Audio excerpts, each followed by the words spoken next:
You type a simple hello. You stare at it, then you delete it. You try again with a joke, overthink it, and erase that too. Finally, you lock your phone and put it away. We live in a culture that treats this hesitation as a moral failure. If you don't initiate contact, the assumption is simple. You are lazy, cold, or simply do not care about the person on the other end. The reality is usually the exact opposite. You care deeply about reaching out, but a massive, invisible barrier seems to drop down between your brain and your thumbs, completely freezing your ability to hit send. This paralysis is an incredibly common, highly evolved neurological threat response. Your nervous system is hijacking your behavior.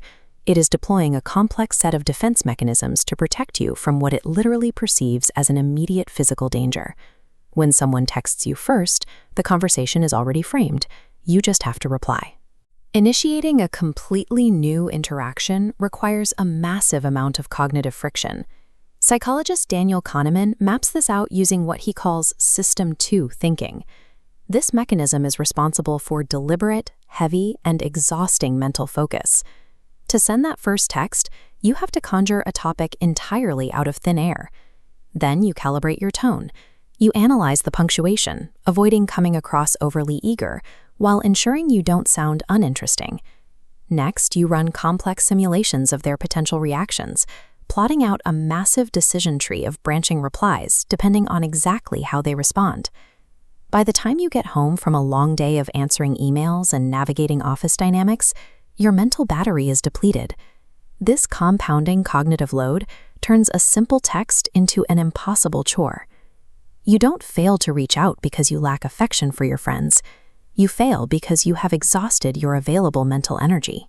Eventually, you push through the exhaustion and hit send.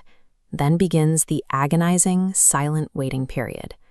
For many people, a delayed reply triggers a condition psychologists call rejection sensitivity. The brain wildly interprets a few hours of digital silence as a catastrophic social abandonment. This medical visualization shows the neurological reality of being ignored. The exact same neural pathways that process a physical injury light up when you experience social rejection. Your refusal to text first is your biology acting reasonably. It's a protective measure to keep you from putting your hand on a hot stove. Why do we automatically assume that silence is malicious? The person on the other end might just be driving or eating dinner. We rely on cognitive schemas, internal mental frameworks built from past experiences. Your schema assumes silence equals abandonment. Confirmation bias acts as a rigid filter here, rejecting logical explanations for silence while letting your worst negative assumptions slide right through. You are fighting a phantom threat. Your brain is actively constructing a dangerous scenario using outdated, fearful emotional blueprints that do not match the current reality. To cope with this manufactured threat, the brain deploys behavioral defenses.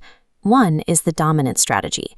By waiting for them to text first, you subconsciously maintain emotional control over the interaction. This mirrors avoidant attachment. You require the other party to cross the gap and prove their loyalty first, insulating yourself from any vulnerability. Sometimes the defense is environmentally triggered.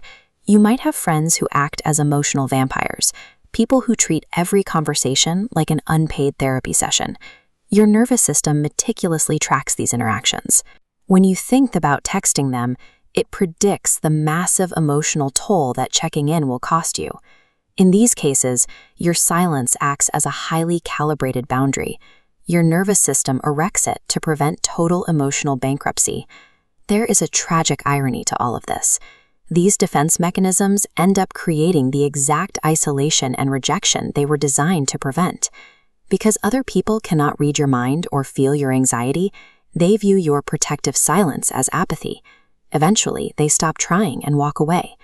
You can break this loop using cognitive restructuring.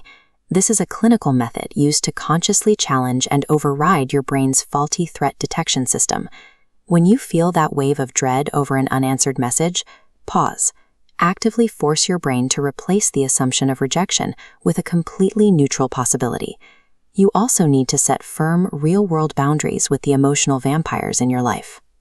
Limiting those draining interactions frees up your precious mental energy for people who actually reciprocate. Recognize your texting anxiety for what it really is, a misguided biological protection system. Once you see the illusion, you can drop the digital armor, take a breath, and finally hit send.